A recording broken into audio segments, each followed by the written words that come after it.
help me demonstrate getting your dog, or how to teach your dog to get in and out of the vehicle.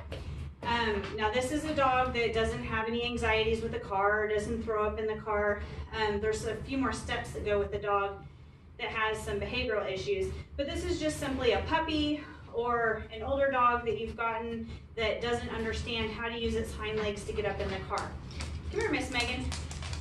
So the first thing I'm going to do is teach them with a lure to see if this works, and teach them to follow the treat and get their front feet on, and then they get the treat because their front feet went on. Then you're going to pull them off. And if you notice, I have a very short item for them to put their paws up on. So this is just practicing getting their paws up. And then you pull them back off. Now, if they won't lure, come here. Sit. Stay, leave it. Maybe we can trail treats. Come get it. And get them to get their paws up. Yes. And I'm using a verbal marker to tell her she did good getting her paws up. Come here. Good job. Once your dog is comfortable getting their paws up, now we're going to work on all 4 feet.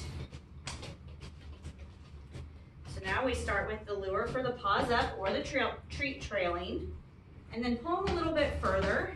Sometimes if you go down, their hind end will come up. Yes, and she gets treats because her hind end came up. Then I'm going to have her get off. And we're going to do that a few more times on this low thing. Come on. She knows this, so it makes it a little bit easier for her. So maybe this time, stay, leave, back, leave it. I'm going to try the trailing the treats. And I'm going to trail her on, feed her a couple treats while she's on, maybe have her sit. Megan, sit. That way she's practicing staying still, and then off. Give them a treat to get them off. All right, so whenever they're good at an item that is low, you're going to start raising the item, or find a taller item. Okay, now we have the taller pedestal, and you guys could find a taller rock or steps or something like that in your house, and I'm going to do the same thing again. We're going to start with a lure or a treat trail for the paws. She gets the treat when her front feet come up. I'm going to get her off. I'll lure her back up. Good. When they're comfortable with the paws up, you're going to try all 4 feet. Now your training sessions need to be short and easy because they're working new muscles, and this may be hard for them. So now I'm going to try all 4 feet, and I'm going to get her into sit. If you notice, I'm slowing her down off with the treats. So she's practicing doing the pause and staying here for a second. So if we've got a dog that's still trying to learn how to get up on the pedestal, they're practice staying here so that we can get down and we can reach to pick them up. And then when she gets on it, sit. We're having her sit like we would have them sit in the car.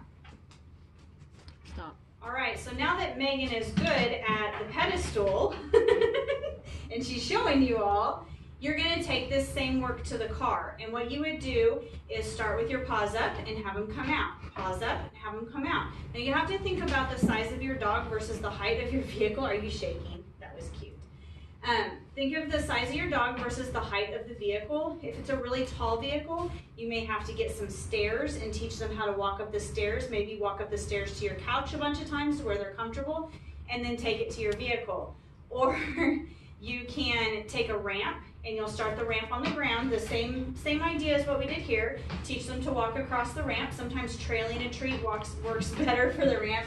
I'm not paying enough attention to you. Sometimes trailing treats works better on the ramp than the lure does because they'll lose their back feet. If they're looking at the treats, they'll stay on it. And then you find a small step. Megan's decided she's done with me. And you find a small step to put the ramp on, and then maybe a second step, and then eventually into the vehicle. Now, if you've got them to where they'll do paws up and they'll go all 4 feet up onto a small item and a little bit bigger item, and even their stairs, and they still don't want to go into the car and there's no anxiety or other behavioral issues, get down at their level and look in the car and make sure there's not something that they look like that they feel like that they're going to run into. Do they feel like they don't see like us? So do they feel like they can get into the vehicle? Sometimes if you have another family member get in the other door and call them, that'll help them do that.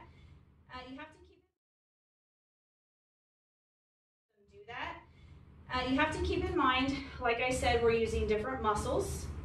Age plays a part. We don't want all dogs at young ages jumping a bunch of times. And size plays a part.